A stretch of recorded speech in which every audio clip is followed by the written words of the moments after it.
Art souterrain accueille chaque année à Montréal plus de 50 000 visiteurs de partout à travers le monde. Les œuvres urbaines, photographies, peintures, vidéos et danses sont présentées à la fois dans les édifices à bureaux, dans les allées de métro et même dans les parcs de la métropole.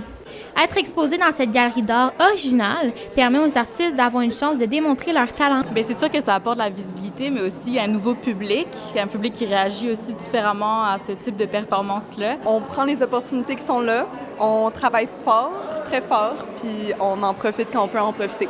Ça me fait énormément plaisir. J'aimerais ça pouvoir voir la réception du public en temps réel, fait que pas être à côté des œuvres, c'est sûr que ça laisse un espace vide à imaginer. La mission du festival est de représenter la diversité culturelle, de démocratiser l'art contemporain et de rendre l'accessibilité à tous.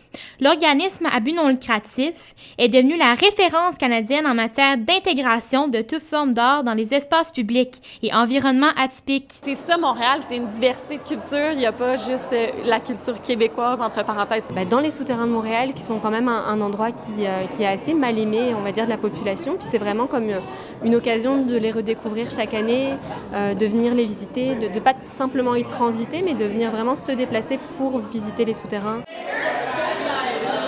Les visiteurs, quant à eux, disent avoir apprécié l'originalité de l'événement. La mise au bout de la ville, puis ces couloirs drabes, lettres, là, tout d'un coup, ils sont lumineux, ils sont joyeux, ils sont le fun. C'est un événement auquel on participe, puis qu'on apprécie, puis qu'on soutient certainement, là, oui.